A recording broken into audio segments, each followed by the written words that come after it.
So I'll create a new file now, and we'll declare a class called vector.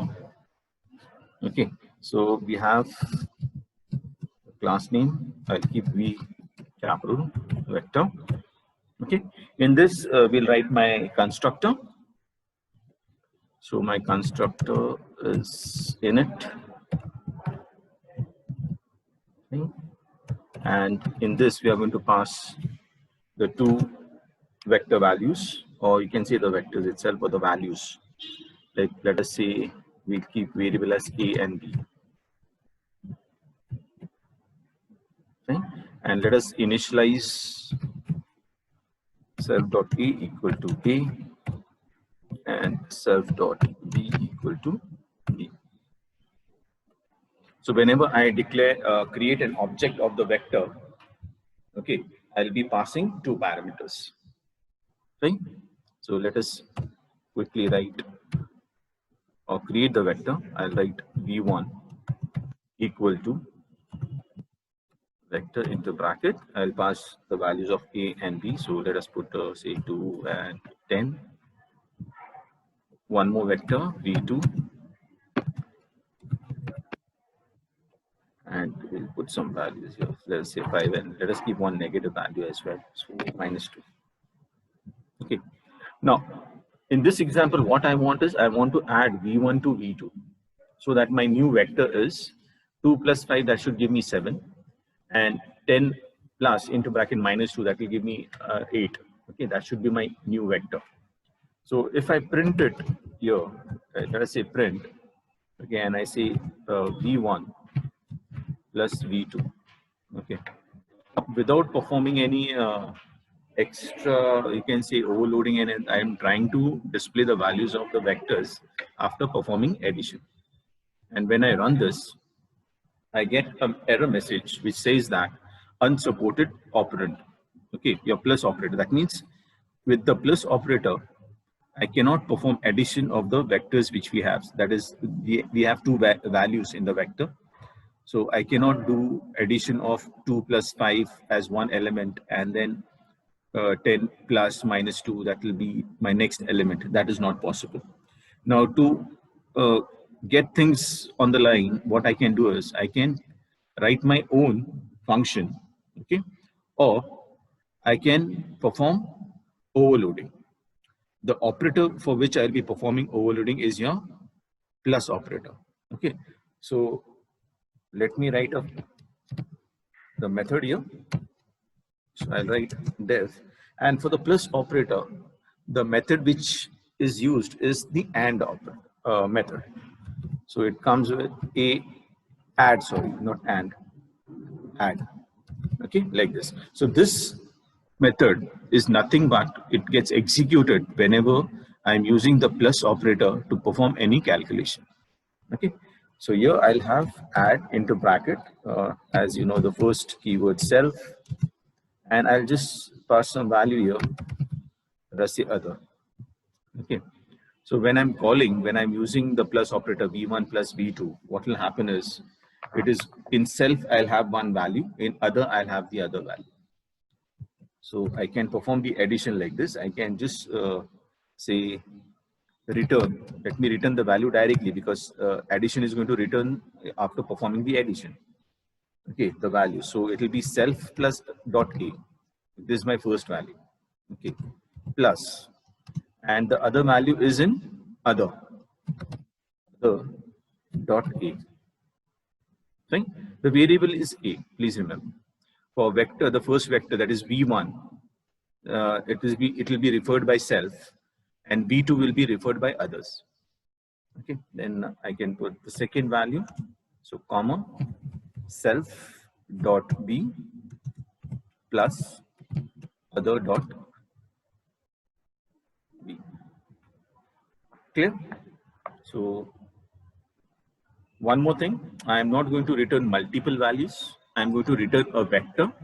So I need to enclose this whole thing into vector. So I give you a vector and then into bracket like this. So what happens? The return value is a vector value. Clear? So we are not, returning individual values, and you cannot return multiple values, okay, and collect it in a variable. That's not possible. So we need to create a vector here. One more method I'm going to write here. That is for your string conversion. So whatever string, when I give the print method, the method gets executed.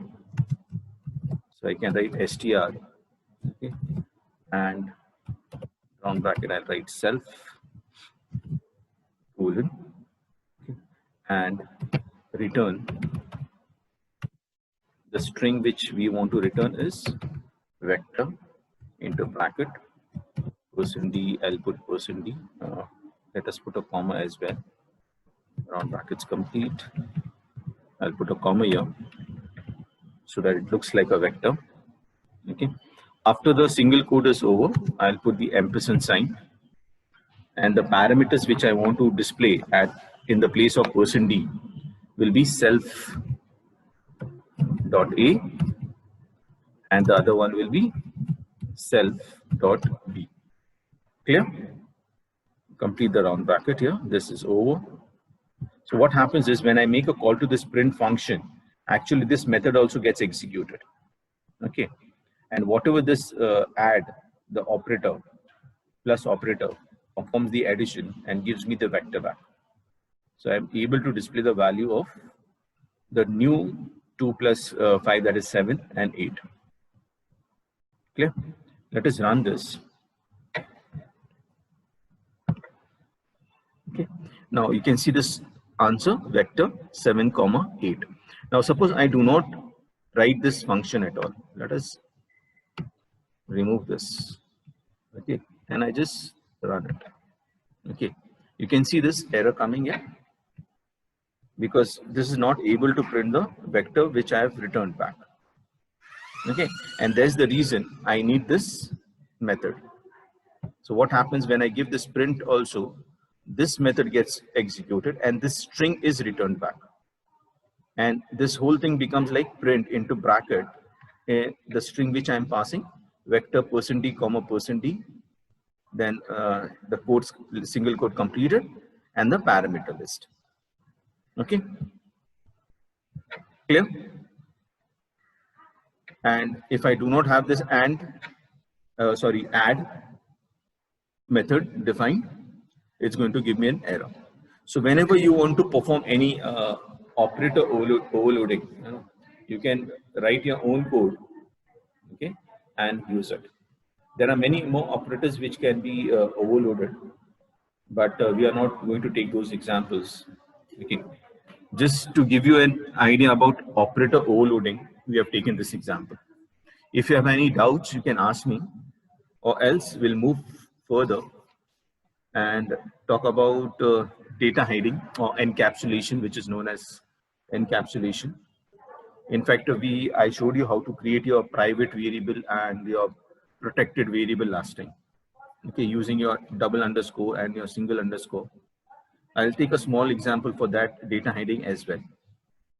Any doubts in this example which I have taken? Okay, it seems there's no doubt.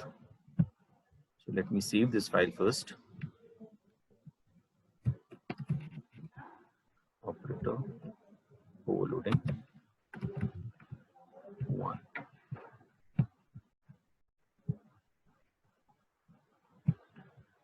Okay, let us go ahead and check the concept of data hiding. Okay, now whenever we have attributes in a class, okay, they may or may not be visible outside the class. Now, how do I hide these attributes? Whether it's a a variable or it's a method, it can be hidden from the outside world, you can say, or outside the class you cannot access it. Okay, we'll take one small example where I have a class, say counter or just counter.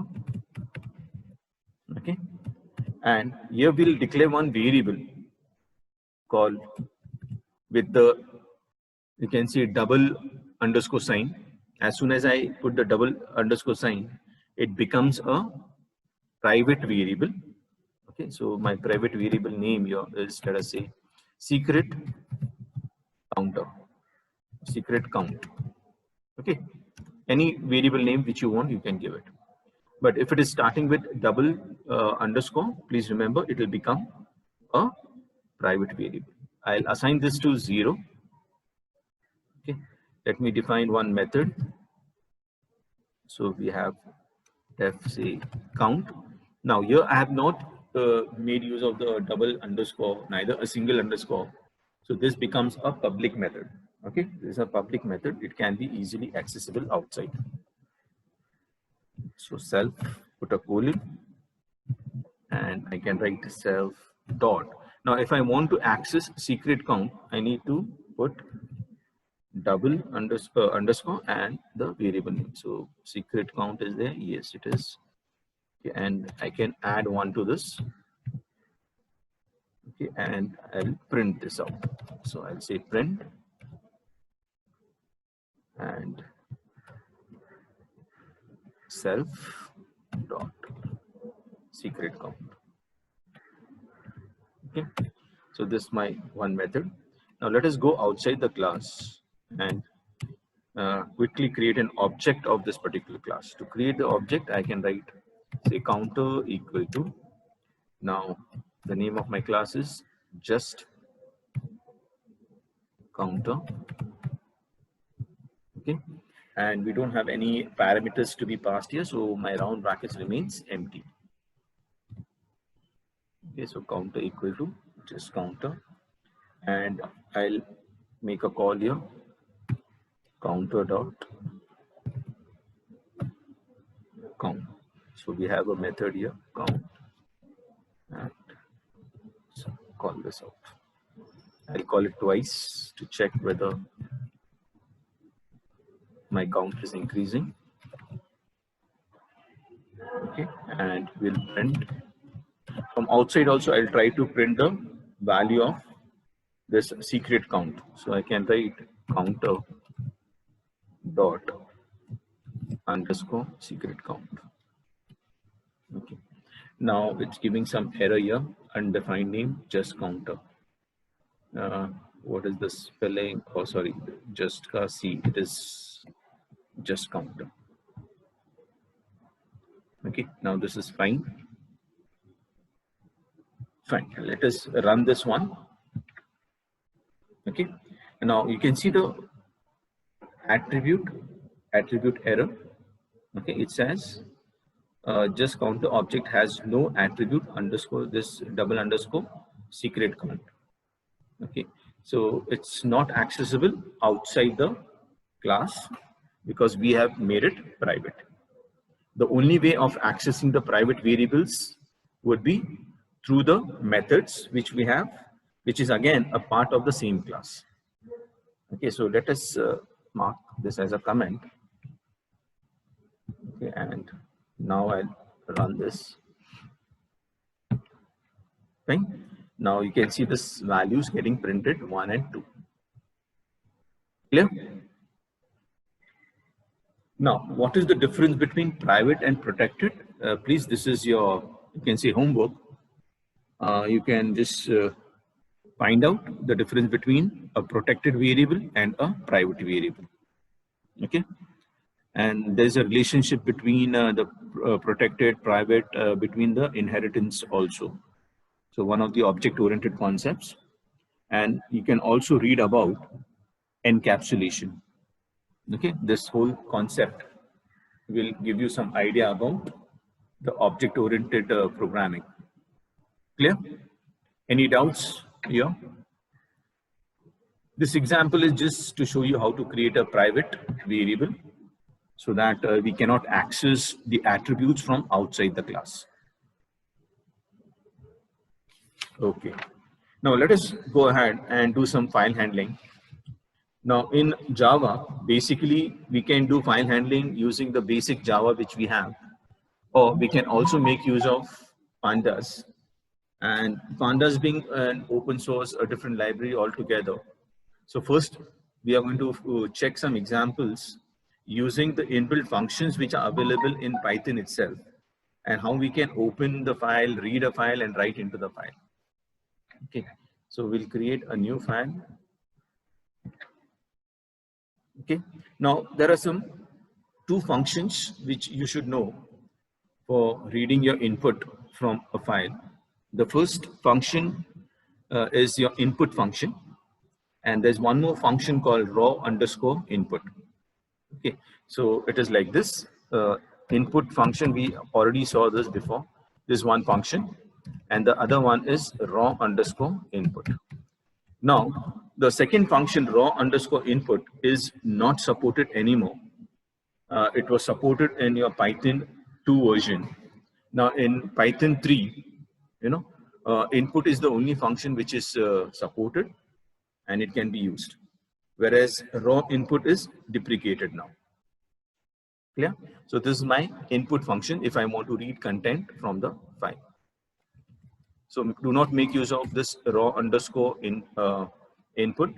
If you have an older version of Python installed on your PC, on your laptop, then you can always try using it. Now, the function which helps us to open or close a file. There are two functions. The open function, like those who have already done C programming, as you know, Python is built on the C programming language itself. So there is many things which is similar in file handling. And the first thing is the open function. So whenever I want to create a file, let us first of all check whether we can open a file which is not there, or we'll also try to write into this file. Okay, so whenever you want to open a file, we need to use the function open. Okay, and this function returns a pointer. You can say a file pointer, you can call it, and store it in a variable. So we need a variable, okay, which will be pointing to the file. So if you have to open a file, we have to use a variable here first.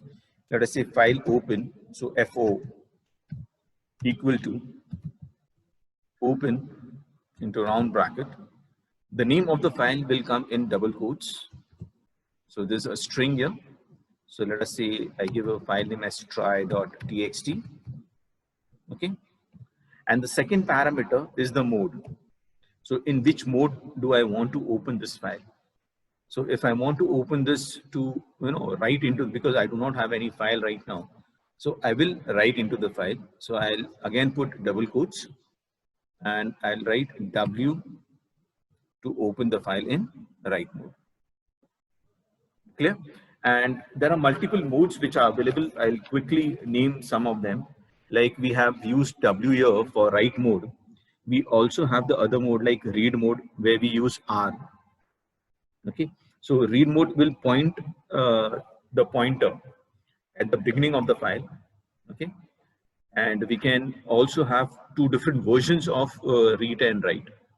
One is the text mode, okay, where we by default, if I give only W, it is nothing but WT, the text mode. We can also open or write or read into a file using the binary format. Okay, binary format helps us especially when we are writing, lots of numbers into the file. Because depending on one character, if it is just a text file and we are trying to open or write into the file using WT or only W, the text mode, what happens is even the numbers are treated as text. Okay, and the size increases in case of a text file. Whereas if I open the file in binary mode and try to write into it, the size of the file is taken care of, because depending on the number of bytes used for different data types, that much of data or that much of file size will be created. So in characters, usually one character is one bit or byte, you can say. And if I am writing a number which is very big, one character should not be treated as, 1 byte.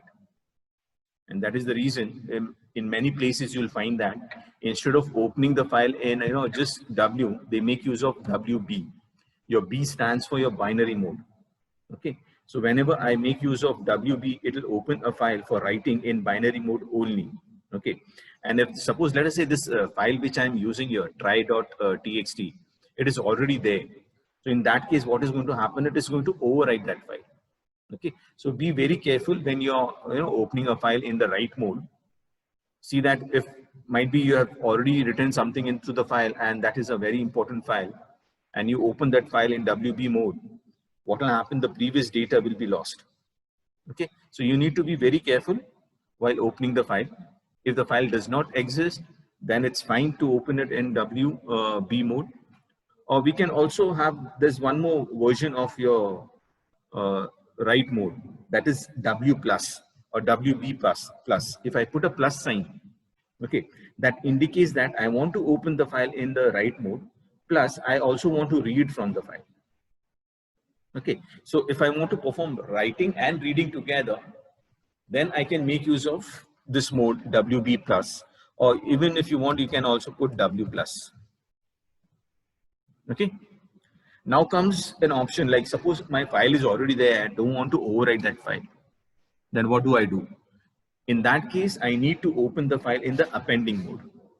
Okay, and for append mode, we make use of A. Okay, and if I want to open it, append it in binary format, then AB.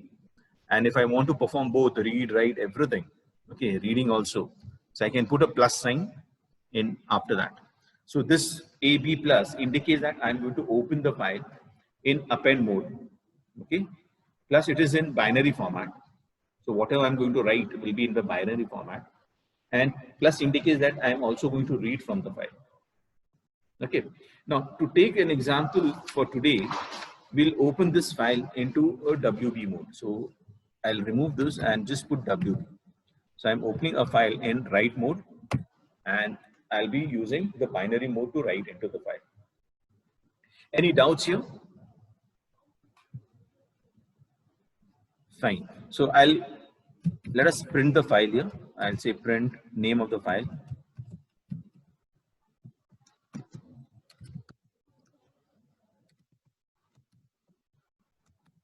And check. Now the name of the file is always stored in this object. Now we have, as I told you, FO is the pointer which is pointing towards the file. Okay, so I can make use of FO here dot, and I can have multiple options available. There are many methods available. Okay, so to display the name of the file, I can check for whether we have name here. Here we have name here, and when I run this, you can see it is going to give me the name of the file. So the name of the file is try.txt. Okay, you will say, why do we open or display the name of the file? I just wanted to show how to display the name of the file. That's all. Okay, and if I want to close this file after writing into it, we can easily use fo.close and close the file. So before closing the file, let us write into this file. Okay, so to do that, I'll use fo.write. Okay, the function, which is a basic simple function, and in double quotes, I can put a string. Let us say Python is a great language. Okay, now after this, I want to put a new line character. So if you want, you can also put a new line character. So I can put /n here. So while writing into the file, what is going to happen is, after writing the first line, it is going to go to the next line and write the next content. You can say, wow, I'm learning it. Okay, and put a full stop and one more /n. That'll end we'll go to the new line. Clear? So what is /n is going to do? It is just going to add a new line character inside my file. /n is not going to be written there. Please remember, /n means a new line character. So it will go to the next line and write the content there. Let us say fo.close after this. Now there's one more way of closing the file. Before you close the file, we can flush the file first. So flushing means we are clearing the buffer, and only then we can go ahead and close the file. This is one way. Now, in some cases, they say that if I'm using the close method to close the file, the buffer is cleared automatically. That's one way. So either you clear the buffer first and then close the file, or you can directly close the file. The buffer will be cleared by Python automatically. Okay. So let us use flush as well. I'll remove this and I'll see flush the round brackets. Okay, this will clear my buffer, and then I can close the file. So I give FO dot close. Fine. I'm not reading from the file because I've opened this file in your WB mode. So no need of reading it right now. We'll do the reading part later on. Let us run this file now. Okay, there's an error here. It says Python is a great language /n byte like object is required. Okay, so there's some issues here. Let us remove the /n and check whether it is working.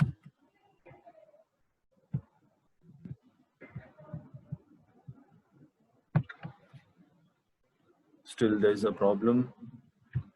Okay, can anyone tell me the problem here, please? Just go through it. I think I might have missed on something.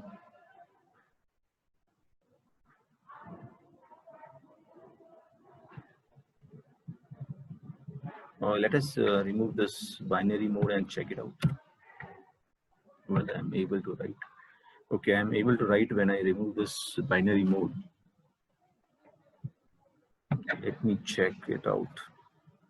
Let us check whether the file is created. So I'll go to my folder, and this file is under C:\users del. So I'll go to C:\.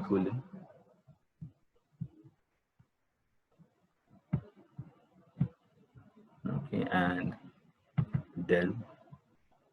It was users, right? So users and then del.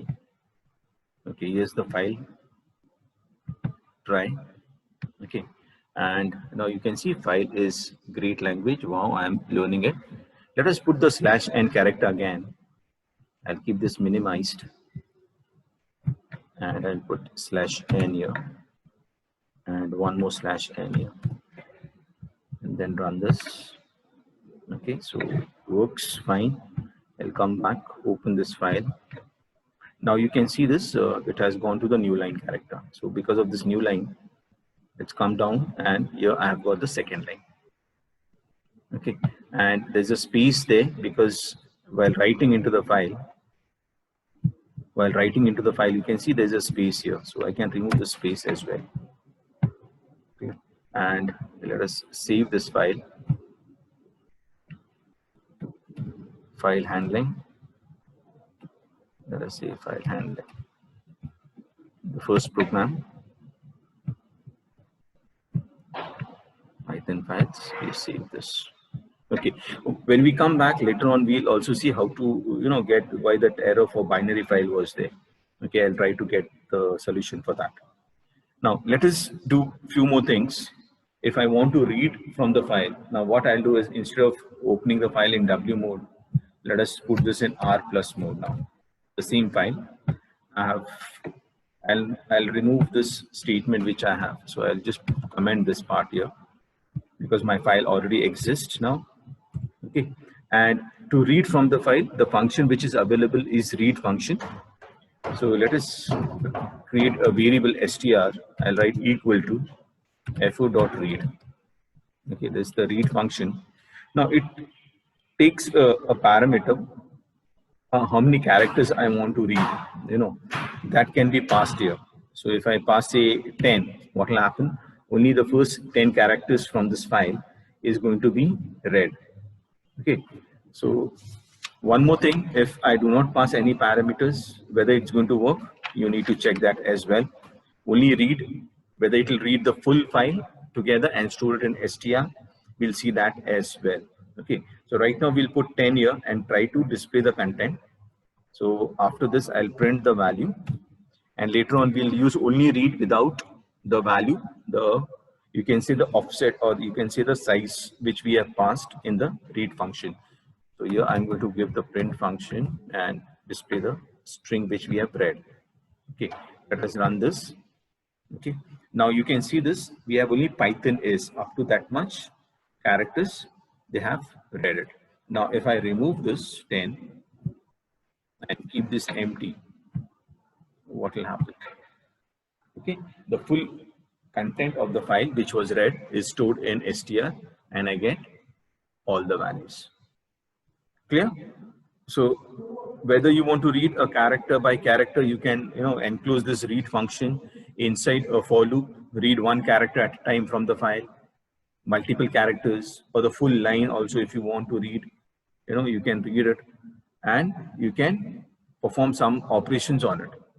Okay, so when we go ahead, we'll take some more examples where we'll be having a combination of all these functions and your loops and everything. Okay, I'll quickly show you some methods here, which is helpful in file handling. Okay, the other function which is available is your tell function. It will tell me the position of my file pointer, your current pointer. Let us FO is like a pointer. In FO, we have a pointer pointing at the beginning of the file when we open it, right? And especially when we are opening in read mode. If I open in the append mode, then the pointer will be at the end of my file, so that I can start writing into the file from at the end. Okay, now in this case, because let us go ahead and put 10 again here. Okay, and after this I want to display the, you can see the position of my file pointer. So I can write say POS position, for position equal to, I can write FO dot tell. Okay, put the round brackets. So this function is going to return the position of my pointer in the file, and I'll display the string plus I'll also display the position of my file pointer. So let us say position in current file is, and I can display it here, put a comma, POS. Okay, and then I flush it and I close it. Here you can see. Right, you can see because I have read only 10 characters, I've passed 10 as the parameter for the read function. My current, you can see position is at 10. And if I remove this 10 from there, and after reading everything, it will be at the end of the file. So whatever the number of characters I have. So let us remove this and check what tell will return. Okay, so current position, current file is 53. That means I have total 53 characters. And that is the end of my, you can say file also. EOF, and those who have done C programming, you might have heard of the function FEOF, that is file end of file. Okay, or even capital EOF, that was a data structure actually, which used to return 1 or minus 1, 0 or minus 1, depending on whether I have reached the end of the file or not. Okay, any doubts here? Let us have some more functions. There's one function called seek function, which helps me position my pointer in the current file. Let us say after reading the 10 characters, let us put this 10 characters. After getting the position here, I want to reposition my pointer at the beginning of the file.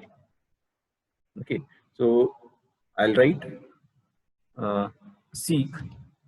FO dot seek. Okay, now seek takes two parameters. The first parameter is your offset. Okay, the offset argument indicates the number of bytes to be moved. That is my first character. So how many characters do I want to move? Because I want to go to the beginning of the file, I'll put 0. Okay, and the second parameter is your from where? From the current position if I want, or from the beginning of the file. Now from 0 bytes I want to move from the beginning of the character. So I'll run this one. Now I get only the first 5 characters. You can see this from the beginning.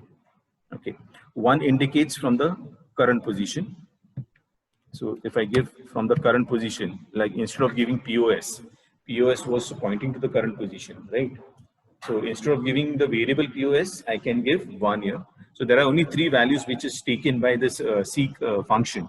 One is the number of bytes which I want to move, and then from the location. 0 indicates from the beginning of the file, One indicates from the current position and 2 indicates from the end of the file. Okay.